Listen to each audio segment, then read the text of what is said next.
US CPA is so challenging. 1 year, 4 exam, US में job.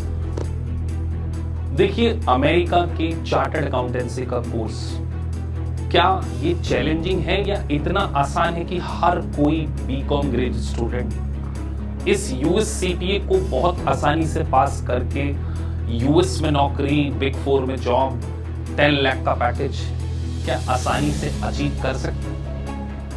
तो आज के इस वीडियो में मैं आपको पूरा डिटेल एक्सप्लेनेशन देने जा रहा हूं कि why US CPA is challenging और किस तरीके से इस चैलेंज को आप कंपीट कर सकते हैं और US CPA with in 1 year बन सकते हैं। और जॉब्स, प्लेसमेंट, 10 लाख का पैकेज ये बाय प्रोडक्ट है एक करेक्ट प्रोसेस का। ये हमेशा मैं अपने वीडियो में कहता हूं। तो इस चैलेंज को आपने कैसे कंपीट करना है और क्या आपकी प्रिपरेशन स्ट्रेटजी होनी चाहिए और क्या वाकई आप US CPA करना चाहते हैं या आपको करना चाहिए या नहीं करना चाहिए, आज के इस वीडियो में पूरा अनबायस्ड डिस्कशन में आपके साथ में करने जा रहा हूं। तो वीडियो में आगे बढ़ने से पहले अगर अभी तक आपने हमारे चैनल को सब्सक्राइब नहीं किया है तो प्लीज सब्सक्राइब द चैनल, जिससे कि आपको टाइम टू टाइम सारे नोटिफिकेशंस मिल सके। सो चलिए गाइस, वीडियो में आगे बढ़ते हैं। Let's get. देखिए, मैंने सबसे पहले गाइस मेंशन किया है why CPA far is challenging. अगर US CPA को आपने पास करना है ना, तो इस FAR के इस बिगेस्ट चैलेंज को आपने बीट करना होगा। और गाइस जानते हैं आपको सबसे ज्यादा प्रॉब्लम FAR में ही आने वाली है। उसका नंबर 1 रीजन है कि ये US GAAP, अमेरिका का जनरली एक्सेप्टेड अकाउंटिंग प्रिंसिपल, जो आपने उतने डिटेल में अपनी इंडियन अकाउंटेंसी में तो डेफिनेटली नहीं पढ़ा है, क्योंकि आप इंडिया में IFRS पढ़ते हैं, अकाउंटिंग स्टैंडर्ड पढ़ते हैं। देखिए, US GAAP को अंडरस्टैंड करने में स्टूडेंट को प्रॉब्लम आती है। उसका रीजन क्या है सबसे बड़ा, कि देखिए अमेरिका की ग्रेजुएशन की स्किल और इंडियन ग्रेजुएट की स्किल में बहुत डिफरेंट है, एक स्किल गैप है। आप मुझे बताइए, क्या आपने अपनी ग्रेजुएशन के बेसिस पर, अगर आपका CA बैकग्राउंड नहीं है, क्या किसी कंपनी के फाइनेंशियल स्टेटमेंट को डाउनलोड करके आप मनी कंट्रोल से डाउनलोड कीजिए, क्या आप डिसीजन मेकिंग कर सकते हैं? क्या फाइनेंशियल स्टेटमेंट की हर माइन्यूट से माइन्यूट आइटम को आप अच्छे से अंडरस्टैंड करते हैं? Absolutely not. आपको जनरल एंट्रीज आती होगी, थोड़े बहुत बैलेंस शीट डेट के एडजस्टमेंट आते होंगे, अगर आप एक इंडियन बीकॉम ग्रेजुएट स्टूडेंट है। तो जब आपका सामना US GAAP से होता है, अमेरिका एक सुपर पावर कंट्री, उसके चार्टर्ड अकाउंटेंसी का डेजिग्नेशन, जब आप US GAAP पढ़ने जाते हैं तो आपको डिफिकल्टीज आती हैं। तो पहली चीज हम क्लास में करते हैं US GAAP मास्टर क्लासेस। आप मेरे कुछ YouTube पे वीडियोस देख सकते हैं जिसमें US GAAP की बेसिक टर्मिनोलॉजीज को काफी क्रिस्प वे में, काफी डिटेल भी कवर करते हैं, जिससे कि आपका फाउंडेशन स्ट्रांग हो सके।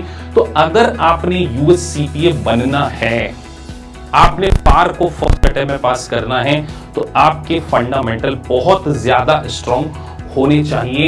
ये बात मैं आपसे हमेशा कहता हूं और इसको रिपीट कर रहा हूं कि basic concept of financial reporting should be very very strong. आपको पूरी अकाउंटिंग साइकिल अच्छे से समझ में आनी चाहिए। ट्रांजैक्शंस, हर प्रकार के ट्रांजैक्शन का बैलेंस शीट के ऊपर क्या इंपैक्ट पड़ता है, प्रॉफिट एंड लॉस अकाउंट पे क्या इंपैक्ट पड़ता है, क्लोजिंग कैसे, क्लोजिंग डेट की एडजस्टमेंट्स आपको पता होनी चाहिए, फाइनेंशियल स्टेटमेंट क्या क्या होते हैं, adjusted journal entries, posting, trial balance, worksheet, हर कॉन्सेप्ट का माइन्यूट से माइन्यूट इंपैक्ट इफेक्ट आपको पता होना चाहिए। तभी आप US CPA के फार को पास नहीं, अंडरस्टैंड करने के एलिजिबल होंगे। पास करने के लिए तो आपको एडवांस लेवल के कॉन्सेप्ट में मास्टरी चाहिए। चलिए मैं आपको बताता हूं, ये वो टॉपिक्स हैं। अपने आप से क्वेश्चन जरूर करना इस वीडियोस को देख के। बहुत सारे इंस्टीट्यूट से हमारे पास हर महीने 25-30 स्टूडेंट केवल फार सब्जेक्ट को ज्वाइन करने के लिए ज्वाइन करते हैं, जिन्होंने बैकर ले लिया, वाइली ले लिया, सॉफ्टवेयर उनको समझ नहीं आता, क्योंकि हम पूरा डिटेल पढ़ाते हैं, डिटेल वीडियो पढ़ाते हैं। तो आप जरा इन टॉपिक्स के नाम देखिए। क्या आपने कभी डेरिवेटिव्स फाइनेंशियल इंस्ट्रूमेंट को पढ़ा है? Lease accounting, consolidated financial statement as per US GAAP, employee benefits, governmental accounting, deferred tax, bond valuation, foreign exchange, ये जो टॉपिक्स है ना, ये इनका वेटेज 60-70% एग्जाम में हो जाता है। और जब स्टूडेंट में इन टॉपिक्स में उनकी मास्टरी नहीं होती है, उसके बेसिस पे उनको सिमुलेशंस करने होते हैं, इनके बेसिस पे उनको एमसीक्यू फेस करने होते हैं, तो वो स्ट्रगल करें। तो पहले अगर आपको यूएससीपीए बनना है तो इन टॉपिक्स में आपको मास्टरी अचीव करनी होगी। साथ में आपको time management, simulations, long simulations होते हैं, उसको किस तरीके से फेस, आपने इस तरीके का वीडियो कभी देखा नहीं होगा यूट्यूब, क्योंकि मैं आपको कोई फॉल्स कमिटमेंट नहीं देना चाहता कि आप एक साल में इस 4 पेपर को बहुत आसानी से चुटकियों में पास कर लेंगे। हम ऐसा काम नहीं करते कि 1 ईयर यूएस में नौकरी, इतना आसानी से यूएससीपीए पास नहीं किया जा सकता अनलेस आपकी इन एरियाज में मास्टरी। अगर आपकी इन एरियाज में मास्टरी है, एक सीए बैकग्राउंड आपका है या बीकॉम में बहुत टैलेंटेड है, डेफिनेटली आप फर्स्ट अटेम्प्ट में इसको, ईयर तो छोड़िए, 6 to 8 मंथ में भी यूएससीपीए पास कर सकते हैं। लेकिन क्या आप में वो कैलिबर है और are you ready to gather these kind of concepts? क्या आप मास्टरी अचीव करने के लिए रेडी हैं? तो यूएससीपीए को आप साल भर में पास कर लेंगे।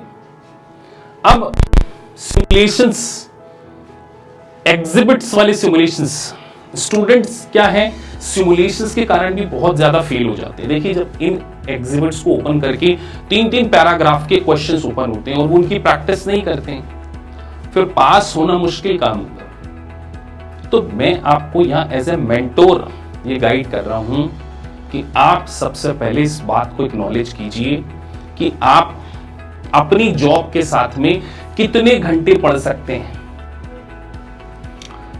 और इस वर्ड को देख लीजिए, माइंडसेट इज एवरीथिंग। सीपीए बनने के लिए माइंडसेट का होना बहुत जरूरी है कि चाहे कुछ भी हो जाए, हम यूएससीपीए बनकर ही रहेंगे।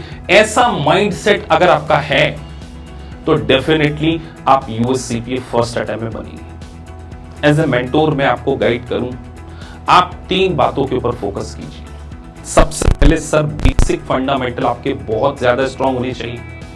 आप YouTube पे हमारे बहुत सारे वीडियोस देख सकते हैं। हम यूएस गैप के बूस्टर सेशन चलाते हैं जिसमें कि आपके फंडामेंटल्स को काफी स्ट्रांग किया जाता है। पहली बात, आपकी गुड इंटरप्रिटेशन स्किल है या नहीं है, आप लॉ को, प्रोविजन को अच्छे से अंडरस्टैंड कर सकते हैं या नहीं कर सकते, ये स्किल भी आपको आपके अंदर डेवलप करनी होगी।